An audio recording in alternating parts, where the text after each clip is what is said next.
नमस्कार, एनबीसी हिंदी के special programme Bollywood बफ में आपका स्वागत है। मैं हूं आपके साथ कनक माथुर। आज इस स्पेशल एपिसोड में आपको कुछ ऐसे मेहमानों से मिलवाने जा रही हूं जो किसी पहचान की मोहताज नहीं है।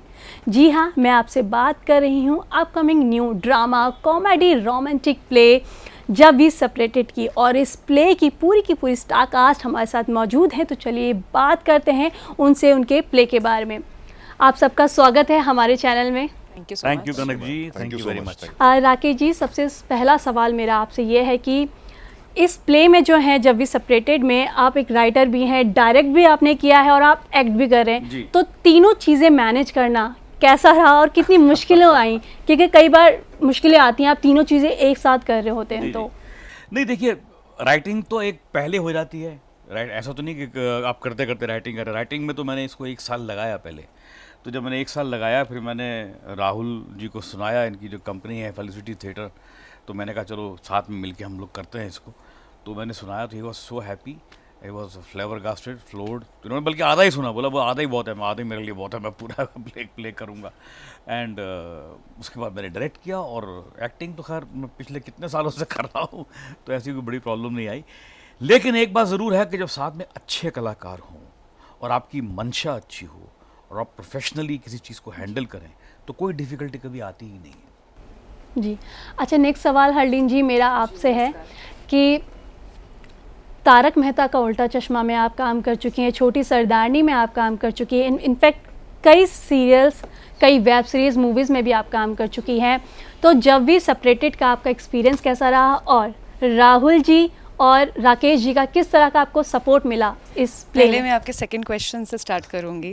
सपोर्ट इनका बहुत ट्रेमेंडस है, क्योंकि काफ़ी टाइम बाद हम ये कर रहे हैं ये वाला प्ले। तो जब साथ में इतने मंझे हुए कलाकार होते हैं और डायरेक्टर इतने अच्छे होते हैं कि जो आपको सपोर्ट भी करते हैं, और कहीं आप फंसते भी हैं किसी स्क्रिप्ट के किसी पोर्शन में, तो आपको गाइड भी करते हैं कि बेटा ऐसे नहीं ऐसे होगा। और जहाँ तक मैं राहुल सर की बात करूँ, इन्होंने हमेशा ही मुझे बहुत सपोर्ट किया है। कभी भी मैं कहीं भी फंसती हूँ तो ये सपोर्ट करते ही हैं। और एज अ को एक्टर जो सिचुएशन में ज़रूरत होती है, एक पर्टिकुलर सिचुएशन की नीड होती है, उसमें काफ़ी हेल्प करी है दोनों ने। और जितना मैं इनकी तारीफ़ करूँ उतनी कम है। और फर्स्ट क्वेश्चन आपका ये था कि कैसा रहा मेरा एक्सपीरियंस बहुत अच्छा रहा, क्योंकि मैंने जितने भी आज तक प्ले किए हैं ये उनमें से काफ़ी अलग है। हर प्ले ही अलग होता है, लेकिन ये प्ले एज एन एक्टर मुझे काफ़ी मदद की है इस प्ले ने, क्योंकि इसमें इतने इमोशंस हैं, इतने रस हैं। और ये कोई भी, मुझे लगता है कोई भी एक्टर, कोई भी कैरेक्टर जो इस प्ले में है, कोई भी कर लेगा ना कलाकार, वो बहुत अच्छे से ग्रो करेगा। और ये बहुत चैलेंजिंग है। ये देखने में बहुत आसान लगता है कि नहीं रोना ही तो है, हंसना ही तो है, बट इट्स नॉट ईजी, क्योंकि उसको मेमोराइज करके उसके अंदर जाना, उसकी स्किन में जाना, इट्स वेरी डिफ़िकल्ट। तो मेरे लिए बहुत चैलेंजिंग रहा। ऑन द अदर हैंड बहुत एक्साइटिंग भी रहा, क्योंकि मुझे अपने और देखने को मिले कि मैं और क्या कर सकती हूँ, मेरे में और क्या कैपेबिलिटीज़ हैं। जी, राहुल जी, आपसे जानना चाहूँगी कि हमने कई बार आपको अभी महाभारत में देखा है प्ले करते हुए, हमने रॉन्ग नंबर में देखा है, पत्ते खुल गए में आपको एक्ट करते हुए देखा है, और अभी आप नया कॉन्सेप्ट लेकर आ रहे हैं जब वी सेपरेटेड। तो आपका इसमें फर्स्ट ऑफ ऑल रोल क्या है? इसके साथ ही इस बार इसमें क्या कुछ खास और नया होने वाला है जब वी सेपरेटेड में?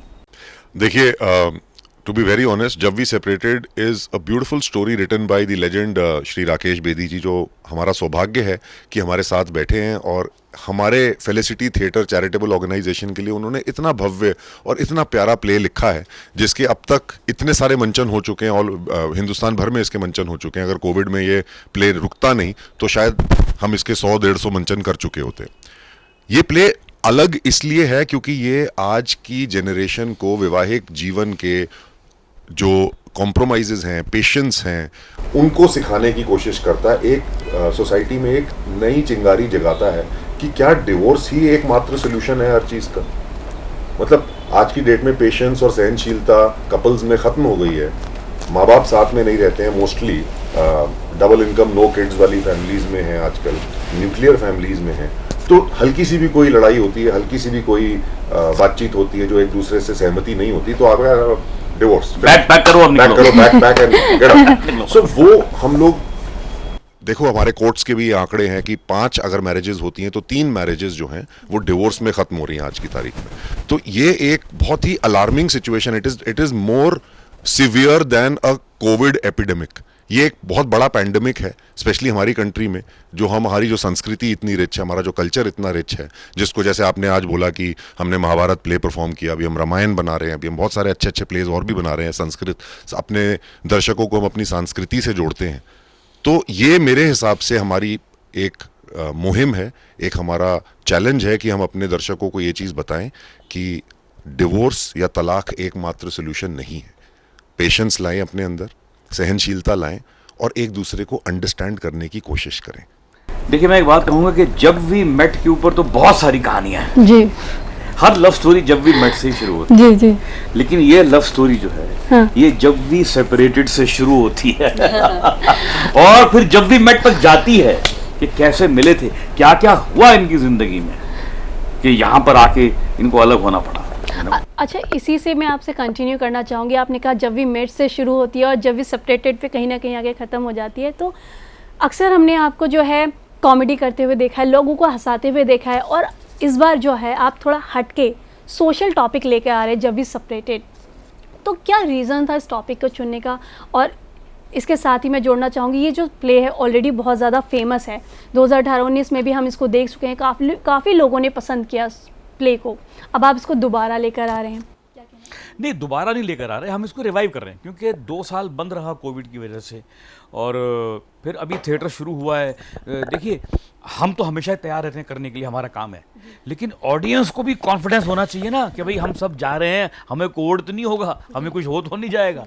तो हम तो ऑडियंस के कॉन्फिडेंस की वेट कर रहे थे, लेकिन अब हर जगह एक भीड़ जो है वो उमड़ रही है। कोई भी चीज़ हो, ट्रैवल हो, थिएटर हो, एंटरटेनमेंट हो, हर जगह लोग जा रहे हैं, अब आउट गोइंग हो गए हैं।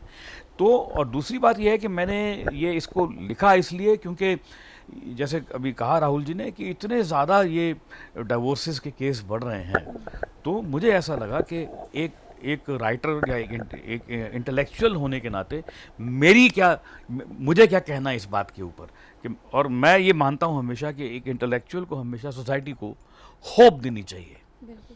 और ये जो होप जो इन्होंने दी है ना, ये भी कॉमेडी के माध्यम से ही दी है। मतलब Rakesh Bedi and comedy can not be parallel, they have to be intermingled. So अगर राकेश बेदी द लेजेंड जो पिछले 50 साल से थिएटर कर रहे हैं और नाटक लिख रहे हैं, अगर वो एक अच्छा सोशल टॉपिक या सोशल कॉज भी दिखाना चाहते हैं, मंचित करना चाहते हैं स्टेज पे, तो वो भी कॉमेडी के पैकेट में ही मंचित करेंगे। बिल्कुल, दैट इज हिज फोर्टे। कम से कम 100 लाफ्टर के बाद एक छोटा सा आंसू निकलेगा। yes. तो इस जो आपका प्ले है जब भी सेपरेटेड में, आप जो है किस तरह से इन दोनों के झगड़े को सुलझा रहे हैं? देखिए, मैंने अपना जो रोल इसमें और बढ़ा रहे हैं, सुलझा नहीं रहे। नहीं, मैंने अपना रोल जैसे कंसीव किया है जी कि मैं आजकल जो न्यूक्लियर कपल रहते हैं उनके साथ कोई बड़ा आदमी होता नहीं है जो राय उनको दे, एडवाइस दे, वो किसी को चाहते भी नहीं है कोई रहे। तो मैं इनके बिल्कुल साथ वाले फ्लैट में रहता हूँ और ये झगड़ा करते हैं तो मैं कान लगा के सुनता हूँ। और मैं क्योंकि उम्र में बड़ा हूँ, अकेला हूँ, मेरे तजर्बा है ज़िंदगी का, तो मैं इनकी घंटी बजा के आ जाता हूँ और इनको अनवांटेड, अनवारंटेड, अनकॉल्ड एडवाइस देकर जाता हूँ जो इनको पसंद नहीं आती। और उससे बोलते हैं क्यों आया, बुलाया हमने क्या आपको, हम जाइए अपना काम कीजिए। लेकिन कहीं बाद में जाकर इनको रियलाइज़ होता है नहीं यार, वो आदमी कह तो ठीक रहा था, वो बात तो पता ही कर रहा था। लेकिन जब आप गुस्सा होता है तो आपको बात समझ में नहीं आती है, लेकिन एट वन पॉइंट फिर वो आके बताता है कि मैं क्यों आता था, मैं बार बार इस लड़की के पास क्यों आ रहा था। वो जब मैं इसको बताता हूँ तो ये एज एन एक्ट्रेस भी और एज अ कैरेक्टर ये फूट फूट के रो पड़ती है। इसको अब तक ऐसा लग रहा था कि मैं एक शायद गलत मेरी इंटेंशन हो या कुछ हो, लेकिन मैं इसके पास आ रहा था क्योंकि मेरी एक बेटी मर चुकी है जिसकी शक्ल इससे मिलती है, तब इसको लगता है कि नहीं यार, ये मैं इस आदमी के ऊपर मैं इतना चिल्लाई, ये तो मतलब इतना अच्छा आदमी है ये, और मैं और ये इसकी इंटेंशन ये थी मेरे पास आने की कि मुझे सिखाने की कि ज़िंदगी ऐसे जियो, और मैं इसी को भगा रही थी। अच्छा हरलीन जी, आपसे जानना चाहूँगी तो इस प्ले में राहुल जी से किस किस टाइप के झगड़ों को लेकर आप झगड़ रही हैं इसमें? बहुत सारे भी झगड़ती है। सही बात है, हम वैसे भी बहुत झगड़ते हैं। प्ले में बहुत सारी चीज़ों को लेके, छोटी छोटी चीज़ों को लेके, जैसे फर्नीचर को लेके, जैसे सबको पता है जनरली, ये कोई फेमिनिस्ट बात नहीं करने जा रही हूँ मैं, लेकिन जनरली मैंने जितना देखा है कि लड़कियाँ थोड़ी ज़्यादा हाइजीनिक होती हैं, ज़्यादा साफ़ सुथरा रहना पसंद करती हैं, लड़के कैसे भी एडजस्ट करते हैं। एक पॉइंट वो भी उठाती है ये, तो काफ़ी मुद्दे उठाती हैं जिससे वो झगड़ती रहती है, और शायद उसका जो गुस्सा है इतने समय का जो भरा पड़ा है अंदर, किसी और रीज़न की वजह से, जो आप लोग प्ले देखेंगे तब पता चलेगा, मैं रिवील नहीं करूँगी, तो उस वजह से भी उसको छोटी छोटी बातें भी उनकी पिंच हो जाती हैं। अगर वो कुछ अच्छा भी करने जाएंगे शायद वो पॉजिटिवली नहीं ले पाती हैं। राहुल जी, आपसे जानना चाहूँगी, जिस तरह का जो आपका टॉपिक है जब वी सेपरेटेड, ऑब्वियसली जनता को काफ़ी सीख मिलेगी इसको देखने से, क्या पता कई तलाक जो होने वाले हैं वो रुक जाए। तो आपका जो प्ले है एक अलग ही मुद्दा उठाता है कि भाई आखिर क्या तलाक ही इसका एक अलग ही सोल्यूशन है सारे झगड़ों को निपटाने का, या और भी कुछ मुद्दे हैं जिनको बैठ के बात की जाए? क्या कहना चाहिए? देखिए, इस प्ले में सबसे बड़ी और खूबसूरत चीज़ ये है कि हमने जितने भी मंचन इस प्ले के अभी तक करे, 50 से ऊपर हम मंचन कर चुके हैं। हर शहर में, हिंदुस्तान के हर शहर में हमने ये प्ले परफॉर्म किया है, इसके शोज करे हैं। ये प्ले लास्ट में एक ओपन एंडेड ऑडियंस डिस्कशन पे जाके खत्म होता है। हम ये नहीं बताते कि ये दोबारा से सेपरेट हुआ कपल मिलेगा या नहीं मिलेगा। हम ऑडियंस से पूछते हैं कि आपने पूरा नाटक देखा है 2-2.25 घंटे का, अब आपको क्या लगता है, आपकी क्या राय है, आपकी क्या प्रतिक्रिया है कि मैं इस आदमी के साथ जाऊं कि नहीं। और लास्ट में ये पूछती हैं। तो आज ऑडियंस बोलेगी वो मैं करूंगी। हाँ, तो and you won't believe, she will obviously do what the audience will say, but you won't believe कि हमने जहां जहां भी इस प्ले का मंचन किया, मैंने क्यों बोला आपको, इसलिए 99.99% जगहों पे लोगों ने बोला है दे शुड पैच अप, जाओ। और वही हमारे प्ले की जीत है। पता है सबसे ज्यादा कहना क्या होता है कि अगर हम फोर्स करें अपनी ऑडियंस को कोई चीज बिलीव करने के लिए, तो ऑडियंस बड़ी एक बच्चे की तरह होती है मेरे हिसाब से। वो जिद पे आ जाएगी, अच्छा मेरे को फोर्स करो, अब तो मैं नहीं सुनूंगी या मैं नहीं सुनूंगा। जैसे बच्चे को आप किसी चीज के लिए फोर्स करो तो वो नहीं सुनेगा, उसको अगर उसके पॉजिटिव्स और नेगेटिव्स दिखाओ और उसको बोल तू चूज कर कि सही क्या है और गलत क्या है, तो वो सही अपना डिसीजन लेगा। तो इसलिए हम जब पूछते हैं तो कई लोग स्टेज पे आके रोते हैं कि ये हमारी कहानी आपने सुना दी। राकेश जी, याद है आपको, हम लोग अमृतसर में या लुधियाना में ये शो कर रहे थे, वो that lady she came to the stage and she started crying. मेरी कहानी है सर, ये मेरी कहानी है। बिल्कुल यही हुआ जो आपने। एग्जैक्टली, इवन एयर होस्टेस के साथ जो एक सीन हम लोग दिखा रहे हैं कि भाई यही सीन हुआ, वो ये बोल के गई। सो ऐसे बहुत सा, और कई ऑडियंस आके बोलती है हमारा तलाक रुक गया। राकेश जी को पेन पैल्स मैसेज करते हैं, मेल करते हैं, मुझे आता है कि आपकी वजह से हमारा तलाक रुक गया, हमने एक अपने आप को दोबारा एक चांस दिया। मतलब कई लोग जागरूक हो रहे हैं आपके सारे लोग। मैं बताता हूं, ये प्ले देख के कोई एक दूसरे को छोड़ेगा नहीं। क्रक्स है, मैं बताता हूं, क्रक्स ये है, एक वन लाइन में क्रक्स ये है कि इन दोनों का झगड़ा हुआ, इन दोनों ने कोर्ट में डिवोर्स के लिए अप्लाई किया। कोर्ट ने कहा 6 महीने और ले लो, जो कोर्ट देता है 6 महीने। इन्होंने उस 6 महीने में अपने घर में दीवार डाल दी कि ये पोर्शन तेरा है, ये पोर्शन मेरा है। लेकिन एज अ राइटर मैंने ये लिखा है कि वो 6 महीने कोर्ट ने आपको इसलिए दिए हैं कि अपने आप को सुधारो, इसलिए नहीं दिए कि 15 साल निकल गए तो 6 महीने और निकल जाएंगे। तो आदमी वो 6 महीने ऐसे निकालते हैं कपल कि 6 so what, you know, I don't like you, I don't love you, 6 महीने और झेल लेंगे, यू नो, उसके बाद डिवोर्स कर लेंगे। लेकिन उस 6 महीने को अगर आप थोड़ा सा गौर से देखो, थोड़ा एक एंगल चेंज करके देखो, पर्सपेक्टिव चेंज करो, तो शायद आपको हल निकल। नहीं, इवन कानूनी तौर पे जो गवर्नमेंट ये 6 महीने का जो रूल या सिस्टम निकाला है, हमारे कानून ने भी, कॉन्स्टिट्यूशन ने भी निकाला है, वो शायद इसीलिए निकाला है कि आप कोशिश तो करो।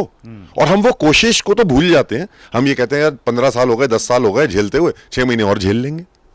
तो हमारा प्ले जो है ये बहुत लोगों को जागरूक करता है, और मेरे को खुशी है कि दिल्ली में इतने ह्यूज नंबर्स में आज ये 32nd मंचन इसका दिल्ली में हो रहा है। 32nd मंचन, so which is in itself, you know, gives us the confidence कि ऑडियंस को ये चीज और ये प्ले और ये सब्जेक्ट इतना बेहतरीन और इतना पसंद आ रहा है कि वो बार बार आते हैं। सो कल जो है ये प्ले दिखाया जा रहा है, तो कितने एक्साइटेड हैं आप लोग इस प्ले के लिए? आप बताइए, आप सबसे पहले। एक्साइटेड हूँ और मैं गाड़ी में जंप कर रही थी।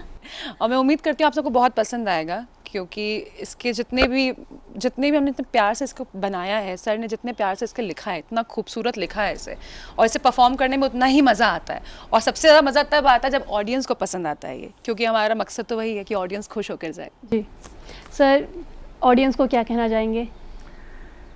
मैं ऑडियंस को ये कहना चाहूँगा कि ये जो, अगर प्ले के मैं पर्सपेक्टिव से कहूँ, प्ले को रखते हुए कहूँ, तो यही कहना चाहूँगा कि देखिए, झगड़ने के बहाने ज़िंदगी में बहुत हैं, कि तुमने ये क्यों रखा, वो वहाँ क्यों रखा, ये तुमने ये कहा, उस दिन तुमने ये कहा था, आज तुम ये कह रही हो, फलां फलां, कुछ भी हज़ारों।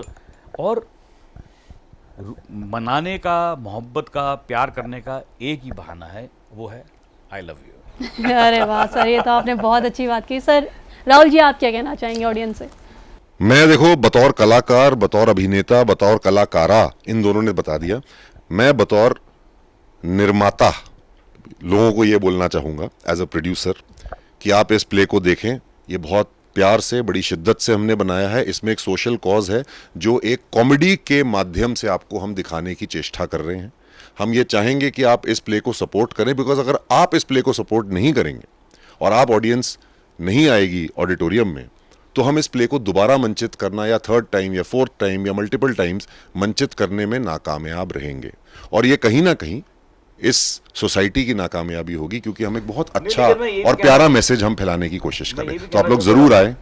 राहुल जी सॉरी मैं कट कर रहा हूँ आपको। मैं ये भी कहना चाहूँगा कि ऑडियंस जो है वो आती है, वरना हम 30 शो एक ही वही मैंने बोला कि 32वां मंचन है, तो that means audience is liking it. तो ये जो 32वां और 33वां मंचन है, उसमें भी आप लोग आए, बुक माई शो से टिकट बुक कराएं, किसी को कैश में टिकट ना दें, किसी से ब्लैक में टिकट ना लें, बुक माई शो को प्रमोट करें, बुक माई शो से अपनी टिकट खरीदें, और जो भी डिस्काउंट्स हैं हम आपको देंगे, जो भी इंसेंटिव्स हैं हम आपको देंगे। And see you in the auditorium on the 3rd of September at 4 PM and 7 PM। दो शोज हैं, दोनों कैमरे में बोल रहा हूँ। सो बिल्कुल राकेश जी, राहुल जी एंड हर्लिन जी, हमसे बातचीत करने के लिए आपका बहुत बहुत शुक्रिया। तो ये थी प्ले जब वी सेपरेटेड की स्टार का, जिन्होंने अहम मुद्दों को लेकर हमसे बात की और अपने प्ले के एक्सपीरियंस को भी शेयर किया। तो 3 सितंबर को ये प्ले कमानी ऑडिटोरियम में दिखाया जा रहा है, तो जल्दी जाएं उस प्ले का आनंद लें।